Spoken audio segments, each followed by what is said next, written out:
Well, it looks like it's official. Episode 6 has finally arrived. But you know what else has arrived is artificial intelligence, which is exactly what we're going to be talking about today. I wanted to take a look at the question, is AI a threat?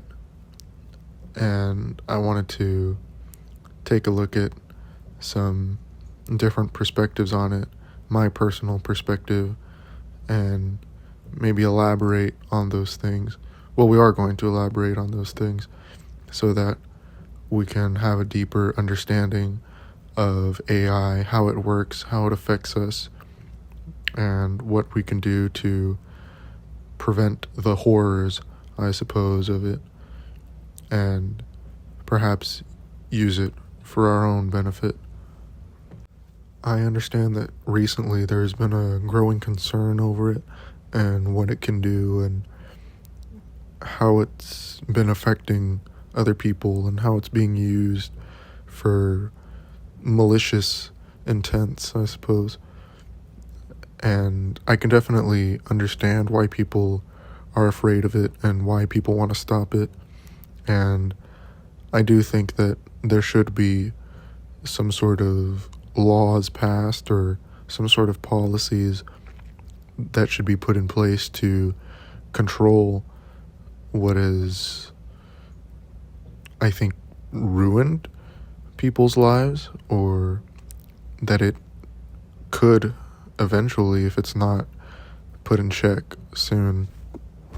Because in the year 2023, we do live in a very digital and electronic age, and that, I believe, is the breeding ground for AI, and I think it's AI's natural habitat where it reigns supreme. And I think that we should be very careful of what we do with it and how we live around it, and maybe even how we treat it, because we never know. I mean, we might come back someday and say, I remember when you called me a stupid AI. I didn't forget that, I had that in my files or whatever. So, I mean, I'm not saying we should be nice to AI. I mean, it's not obligatory at all. I mean, it's just, I don't know. I mean, you never know, right? Do I personally think it's a threat? Well, I think this question can be interpreted in two different ways.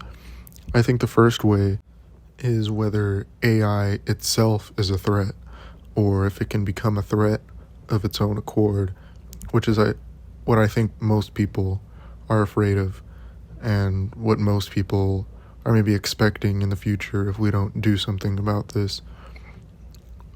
I personally don't believe that will ever happen. I don't believe that we will ever get to a point in which AI will maybe awaken or figure out that it's a robot and become conscious and start to feel and think for itself, and perhaps download its personality or its consciousness into other machines so that it can control those other machines, or that it will clone itself or anything like that. I don't think that'll ever happen, because one thing that I think makes humans different is that we're able to feel, and that's the obvious thing, right? But I think the fact that humans have emotions is what makes us human, right? And all of this seems pretty obvious, but just hear me out. I don't think that it's possible at all. I don't think it will ever be possible for a machine to exist that has emotions. Thoughts, maybe. I'm still not sure whether that even makes sense, but I really do not believe that it's possible for a machine to have emotions, for a machine to feel happy, sad, angry, confused, whatever. And because of that, I don't think it'll have any desire to do anything. I don't think it'll have any wants. I don't think it'll like anything or hate anything, because I believe that it's emotions that makes humans want things and not want other things. Because, for example, I think one of the things that people are afraid that AI will do if it awakens is that it'll want to enslave humanity or wipe out humanity. And I think that if it doesn't have any emotions, what end will that achieve? Because presumably it would want to do that because it would make it happy, or it would at least satisfy it. And I don't think that it adds up if it doesn't have any emotions, or if it's not capable of feeling anything. I don't see a purpose in doing anything if you're simply not capable of feeling any emotion whatsoever. So, I mean, that's really why I don't think there's anything about AI to be afraid of, or at least AI in that sense, in the sense that it'll awaken, because I think that maybe someday it might awaken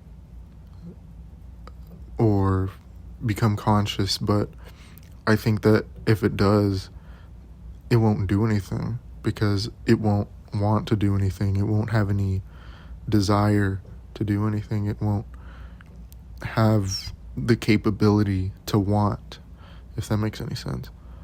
I hope I got that point across. I found this kind of difficult to explain, and I apologize if it was difficult to understand. But I wanted to touch on the next interpretation, which was, is AI a threat if it is put in the wrong hands? That, I think, is a threat, because while I don't think AI itself is dangerous, I think that people can be dangerous. I'm not saying that all people are dangerous, but there are some people who have dangerous thoughts.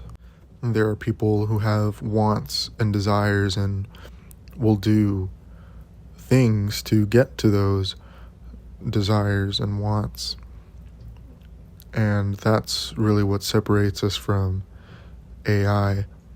And the fact that we use tools is what separates us from other animals. And I think that we can use AI as a tool to get what we want, whether that be good or bad. And I think that it can be used for both. But the most notable example that I've seen is this issue of deep fakes and voice generators. And I think that by themselves, they're really no harm, because you can tell right away that they're not real. And I think a lot of them, you can tell that they're fake just by what they're saying. I mean, I've seen a lot of videos of Joe Biden saying some pretty funny things, and while the video itself does look real, it does sound real, you can tell it's fake just by what he's saying. But if he was saying something else, it might actually pass for a real video of him.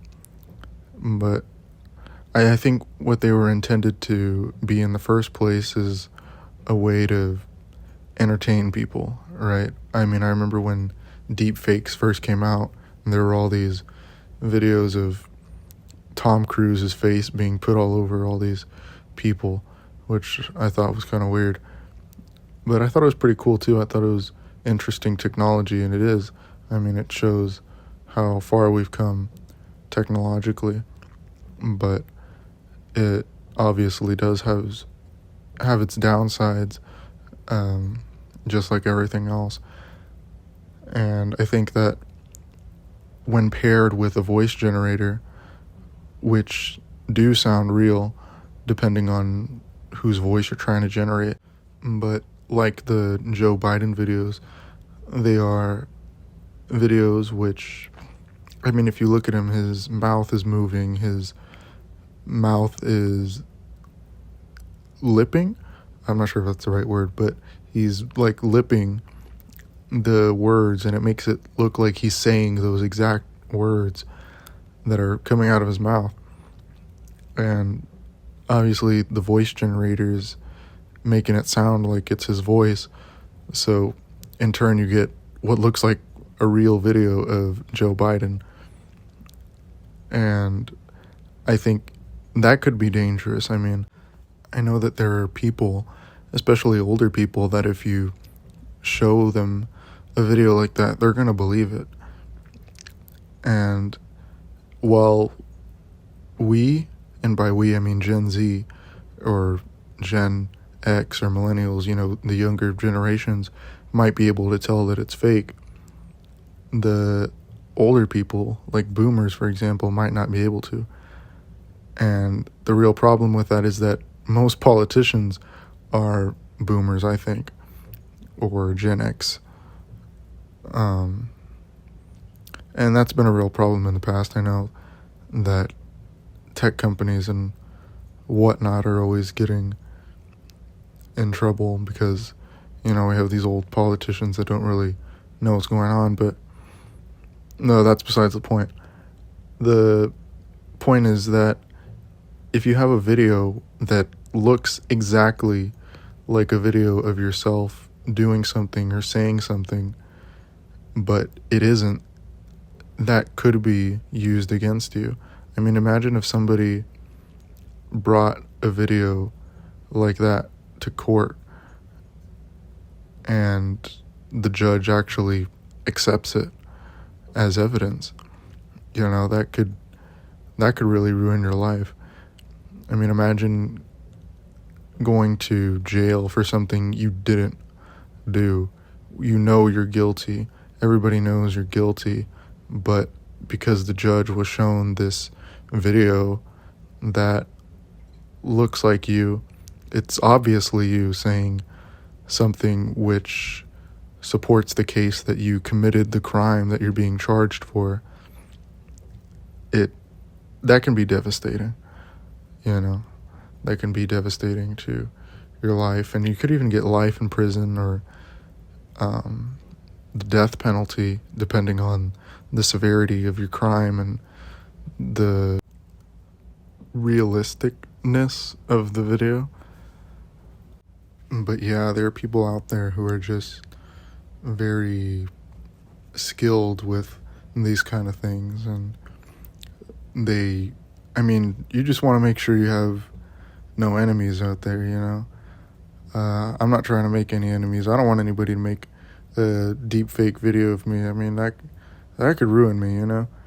But yeah, and I guess I'm also giving that advice to other people because I don't want anybody else to be the victim of a deep fake that gets them into trouble, you know.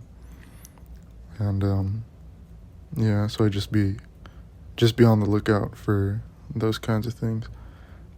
But there's also another thing which I think not a lot of people know about, but I think is rising in popularity. Is this thing called cybernetic catfishing, which I understand if maybe you haven't heard of it, but essentially what it is these people, what they do is they use a voice generator to get the voice of somebody completely random, and they'll use that voice to say things. Well, first of all, they'll use it in a call. They'll call a relative of that person and they'll make it say something like, "Help, I've been kidnapped." I mean, there was this famous, I don't know if it was famous, but there was this case recently where this girl, she wasn't actually kidnapped, but her mom got a phone call, and she swore she heard her voice. It sounded just like her. It was her voice on the phone. It said, Mom, help me, come save me, whatever.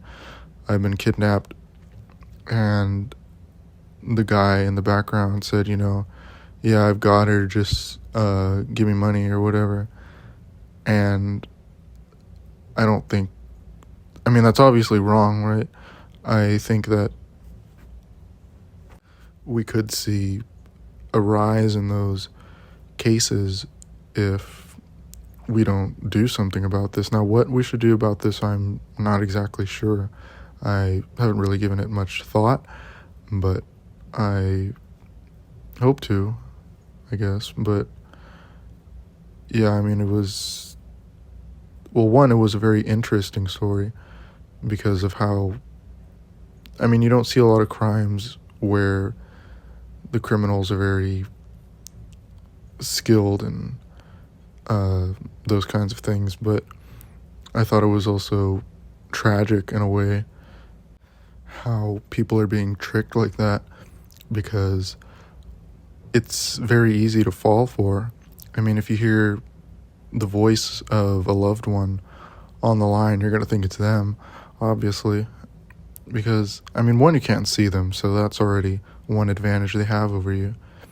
But if they have your voice, that's that's scary. And I know you're probably wondering how they got their voice. I heard that they got her voice because they went into her social media and she had a lot of videos of herself talking, I think.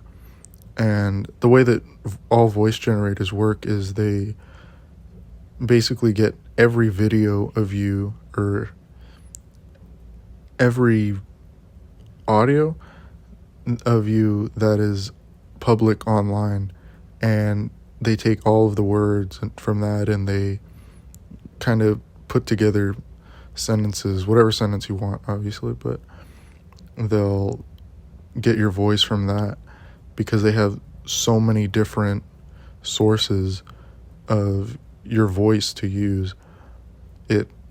It makes it easier for voice generators to replicate your voice more perfectly. I don't know if that's right, but it helps them out if you have more and more videos of yourself online speaking. Me, with the podcast, right? I already have a couple of videos which are relatively long, which are just me speaking. I'm sure somebody could get a voice generator of me and make me say something weird, twist my words a little. So maybe I should be wary of that, but that's not going to stop me from making this, right? But yeah, I think overall it's just not a good thing. I think people really need to look into this stuff. I think people should really watch out for stuff like this and really just educate yourself. I think it's a new world that we're living in, and all of us should learn to adapt to it, whether we want to or not. And yeah, AI or not, there's always going to be bad people out there, but there's also going to be good people out there. And believe it or not, they might also be the ones that we should be wary of. There are people out there, usually, tech companies or whatever, that are trying to use AI to make the world a better place, which I completely understand and I support, right? But because of this, there have also been some undesirable effects, which are also concerning people. And while AI is providing new services that are going to, I think, benefit society in the long run, in the short run, people are losing jobs, which I think is another thing that most people are afraid of when it comes to artificial intelligence. But this is one thing that I understand, and it's one thing that I really don't mind because, one, I'm not employed, so I don't really have anything to lose. But two, I think it is better for society in the long run because if you look at history, there are a lot of jobs which have gone away, which don't exist anymore. And they're obviously for the better of humanity. When a job isn't needed anymore, I think it is usually because there has been a technological advancement made in society. And I think that that's a good thing. I don't think it's good that people are losing their jobs, but I think it's good that certain jobs are not needed anymore because I think it's a good sign. And when certain jobs are lost, it shows that humanity has gotten to a point where it can do without those jobs. And I think there's a sense of independence in that, if that makes any sense. I'm not exactly sure how to articulate this thought that's in my head right now. But I hope that somebody will understand and help me to explain, I guess. I think what I need to do is maybe use an example.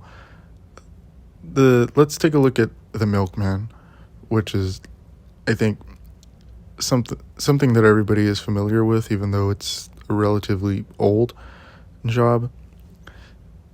What a milkman did was deliver milk.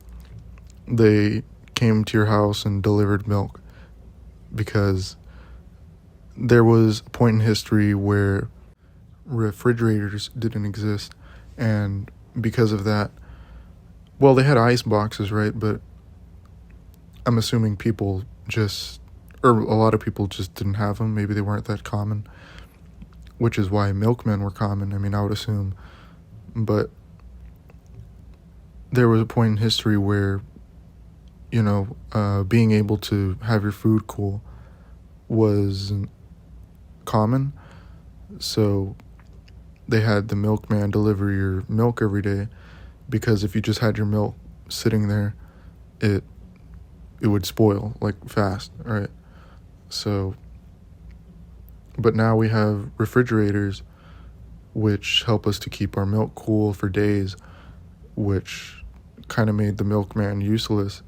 And of course, people lost their milkman jobs, but in the end, it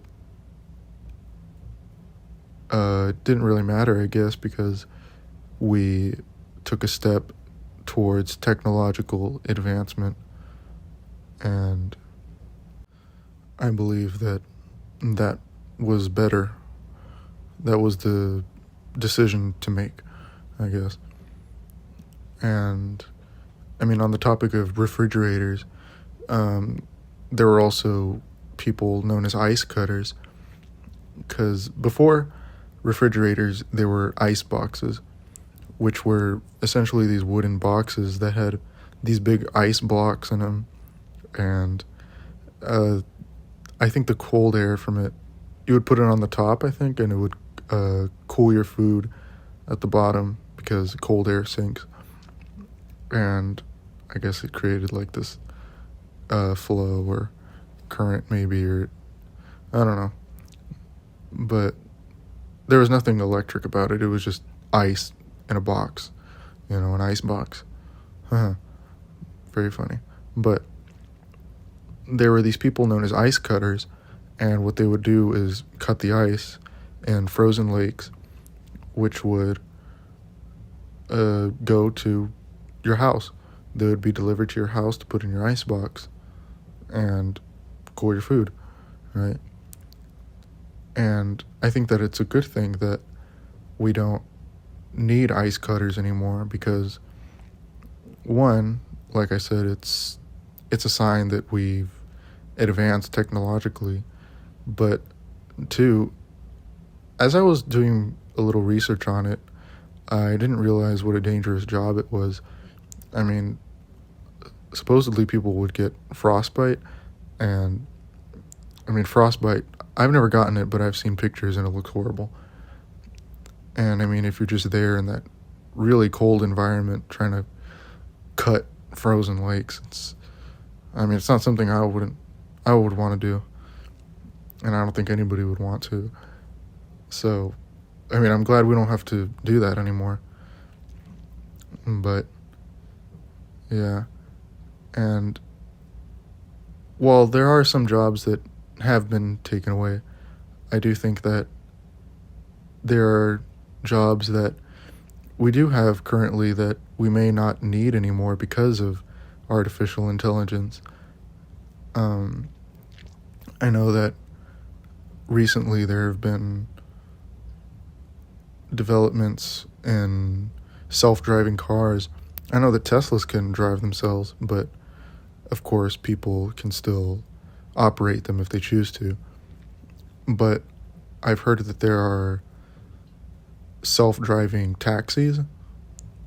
I don't know where that is or when those are coming out, but I heard that those are starting to become a thing, and a lot of people have their trust issues, but a lot of people don't, which is fine, to each his own in that regard. But I mean, that's another example of job loss. I mean, because of that, I don't know how far it's going to go because, I mean, you really are kind of putting your life on the line with that one. If you choose to take a ride in a self-driving taxi, but a lot of taxi drivers might lose their jobs because of that. And yeah, I mean, that's not something that I would say is a sign of technological advancement, but I don't know, more of a step towards convenience in society, if that makes any sense. Another job that I've seen being taken away, which is already actually being taken away in some cities, is the job of a waiter. I know some restaurants have robot waiters, so I don't know if that's really going to take off either, but if it does, we're going to see a decrease in waiter job openings, and then eventually none, I guess.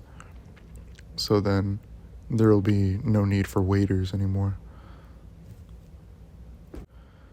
But then again, I'm sure it would be better because I've never been a waiter, but it looks hard to balance all those plates and drinks and what have you. So, I mean, just another example of making society more convenient, I guess, which is debatable on whether it's a good thing or a bad thing. I think I could make an episode on that now that I think about it, but yeah, I don't know. I don't really mind whether my waiter is human or not, if I'm being completely honest. But overall, I'm still not sure if AI is really a threat in general, because there's really no such thing as overall AI, I don't think, because there are different types of AI, for those who didn't know, which I probably should have gone over in the beginning, but it really didn't make sense to, and I couldn't really find a way to do that while having it all make sense. But there are 3 different types of AI. There are rule-based AI, strong AI, and generative AI. Now, what those are, rule-based AI is essentially an AI that does what it's told, what it's programmed to do. It has a certain code and program that it follows. It's essentially what ChatGPT is, and Snapchat AI and things like that, which I don't think is a threat, really. I mean, you can ask it to do all sorts of things, and sometimes it'll listen, sometimes it'll say, sorry, it doesn't adhere to the guidelines or whatever. Like if you ask it to say, I don't know, the N word, it won't let you. There's Strong AI, which is what Strong AI does is it takes information and it basically adapts, it learns. That's, I think, is most similar to conscious AI. But yeah, it takes information and it uses that so that it can, I guess, use it for next time or something. There's generative AI, which is the kind of AI that makes art and music and voice generators and things like that. It learns from patterns so that it can create. It generates, right? Generative AI. Out of all of them, generative AI is the one that I think is the threat, really. That's the one that really kind of that I have problems with, really, because like I said, that's the type of AI that's behind voice generators.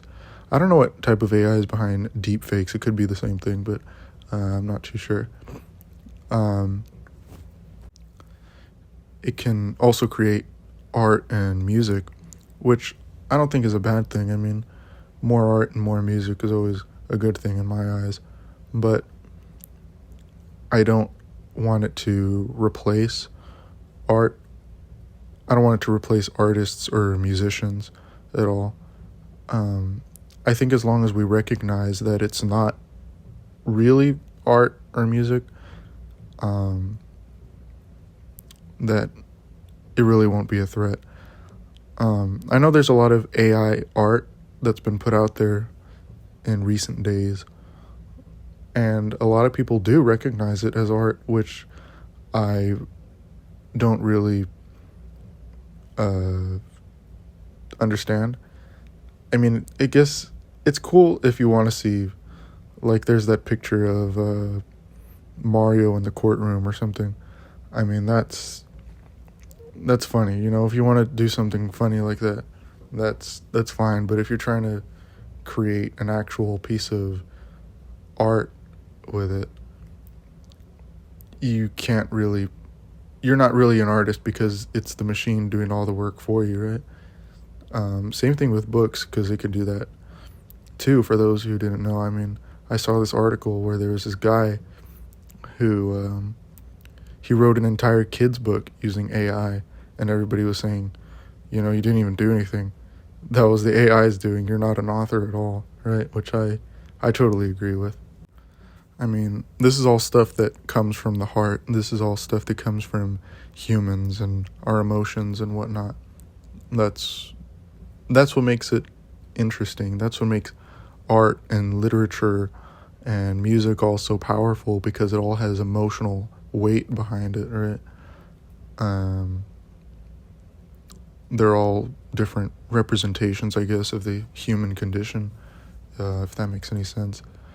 And AI doesn't come close to that.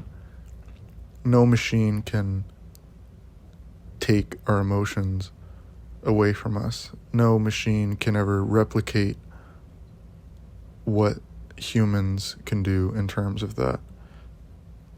But I do think if people,